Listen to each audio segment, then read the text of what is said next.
بسم اللہ الرحمن الرحیم۔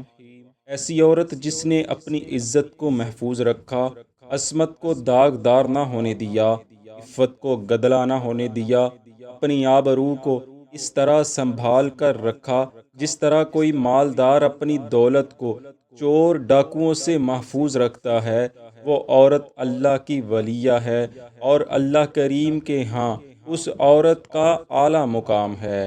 دوستو، آج جس عورت کا ذکر ہم کرنے لگے ہیں وہ اس عظیم انسان کی بیوی ہیں جسے اللہ نے اپنا خلیل کہا ہے۔ خلیل گہرے اور جگری دوست کو کہا جاتا ہے۔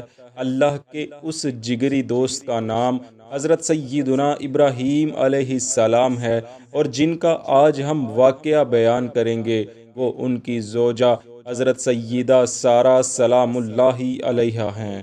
حضرت سارہ کو جلیل القدر پیغمبر کی زوجہ، حضرت اسحاق علیہ السلام کی والدہ، حضرت یعقوب علیہ السلام کی دادی اور حسن و جمال کے پیکر حضرت سیدنا یوسف علیہ السلام کی پڑدادی ہونے کا بھی اعزاز حاصل ہے، اور یہ کہ آپ کی نسل سے اللہ رب العزت نے کتنے ہی عظیم المرتبت لوگوں کو نبوت کے اعلیٰ منصب بھی عطا فرمائے۔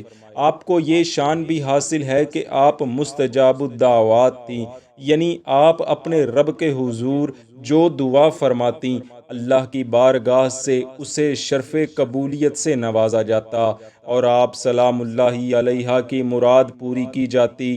آپ کی عمر لگ بھگ 125 سال تھی، اور 90 سال کی عمر تک آپ کے ہاں کوئی اولاد نہ ہوئی تھی۔ جب آپ اس قدر بڑھاپے کو پہنچی تو اللہ کریم کے معجزے کا ظہور ہوا، اور اس ادھیڑ عمر میں آپ کو بیٹے کی سی عظیم نعمت کی خوشی عطا کی گئی۔ جناب ابراہیم علیہ السلام جب عراق کی سرزمین سے نمرود کے ہاتھوں ستائے ہوئے نکلے اور دیس سے پردیس ہو کر فلسطین کی طرف چلے تو ان کے ساتھ حضرت سارہ بھی تھیں۔ دونوں میاں بیوی اپنا ایمان بچا کر مہاجر بنے۔ آپ لوگ بحکم خدا سفر کرتے چلے جا رہے تھے۔ راستے میں مصر کا ملک تھا۔ جب مصر میں داخل ہوئے، وہاں کے بادشاہ فرعون کو خبر ہوئی کہ ایک شخص ہمارے ملک میں داخل ہوا ہے، اس کے ساتھ اس کی نوجوان بیوی بھی ہے اور بے حد خوبصورت اور حسن و جمال کی پیکر ہے۔ کہا جاتا ہے کہ حضرت یوسف علیہ السلام کا حسن اپنی پردادی کے حسن کی طرح بے مثال تھا، یعنی اس سے اندازہ کیا جا سکتا ہے کہ اللہ عز و جل نے حضرت سارہ سلام اللہ علیہا کو کیسی بے مثل خوبصورتی سے نواز رکھا تھا۔ بادشاہ کی عادت تھی اس کے ملک میں نئے آنے والے کے ساتھ اگر کوئی عورت ہوتی اور وہ خوبصورت ہوتی تو بادشاہ اس عورت کو اپنے لیے پسند کر لیتا اور اپنے پاس رکھ لیتا تھا۔ چنانچہ بادشاہ نے حضرت ابراہیم علیہ السلام کے ساتھ بھی یہی سلوک کرنے کا ارادہ کیا۔ صحیح بخاری شریف میں حضرت ابو ہریرہ رضی اللہ عنہ سے مروی حدیث پاک کے مطابق بادشاہ کے کارندے سیدنا ابراہیم علیہ السلام کے پاس آئے اور انہیں بادشاہ کا پیغام دیا کہ وہ سارہ کو بادشاہ کے پاس بھیجیں۔ حضرت ابراہیم علیہ السلام پردیسی تھے، اجنبی تھے اور مسافر تھے۔ وہ کیا کر سکتے تھے؟ بادشاہ کے حکم کے آگے بے بس تھے، لیکن اللہ کے موحد بندے تھے۔ انہیں یہ یقین تھا کہ جس اللہ کی توحید کے لیے وہ آگ میں کود گئے اور اللہ نے انہیں محفوظ رکھا، وہ رب اپنے بندے کی عزت کا بھی ضرور پاس کرے گا۔ چنانچہ آپ نے اپنی بیوی کو بادشاہ کی طرف روانہ کر دیا۔ حضرت سارہ رضی اللہ عنہا کو جب محل میں پہنچا دیا گیا تو بادشاہ، جو ان کے حسن کے بارے میں اپنے کارندوں سے پہلے ہی آگاہ ہو چکا تھا، اب اس کا ارادہ اور زیادہ برا ہو گیا۔ چنانچہ وہ حضرت سارہ کی طرف متوجہ ہونے لگا تو حضرت سارہ اٹھ کھڑی ہوئیں اور اللہ کی عبادت میں مشغول ہو گئیں۔ بادشاہ یہ منظر دیکھ رہا تھا۔ وہ یہ سوچ کر انتظار کرنے لگا کہ یہ خاتون اپنی عبادت سے فارغ ہوگی تو پھر اس کی طرف بڑھوں گا۔ ادھر حضرت سارہ اپنے رب کریم سے باتیں کر رہی تھیں۔ دوستو، جو کوئی بھی اللہ کے حضور نماز میں کھڑا ہوتا ہے تو وہ اپنے اللہ سے باتیں کرتا ہے۔ حضرت سارہ بھی اس مشکل وقت میں اپنے رب سے باتیں کر رہی تھیں۔ آپ نے اپنے رب سے اپنی مشکل کے بارے میں جو بات کی، خدا کی قسم با کمال تھی۔ انہوں نے عرض کیا، اے اللہ، اگر میں تجھ پر اور تیرے رسول پر ایمان لائی ہوں اور میں نے اپنی شرمگاہ کی بجز اپنے شوہر کے حفاظت کی ہے، تو پھر میرے مولا اس کافر کو مجھ پر مسلط نہ ہونے دے۔ اللہ اکبر۔ حضرت سارہ مشکل میں ہیں، اپنی عزت کو بچانے کی مشکل، اور اس مشکل میں اللہ سے فریاد کر رہی ہیں کہ اے اللہ، تیرے علاوہ مجھے کوئی پریشانی سے نکالنے والا نہیں ہے، تو میری عزت کی حفاظت فرما۔ بس اللہ رب العزت نے فوراً اپنی بندی کی پکار سن لی اور اسے شرف قبولیت بھی بخش دیا۔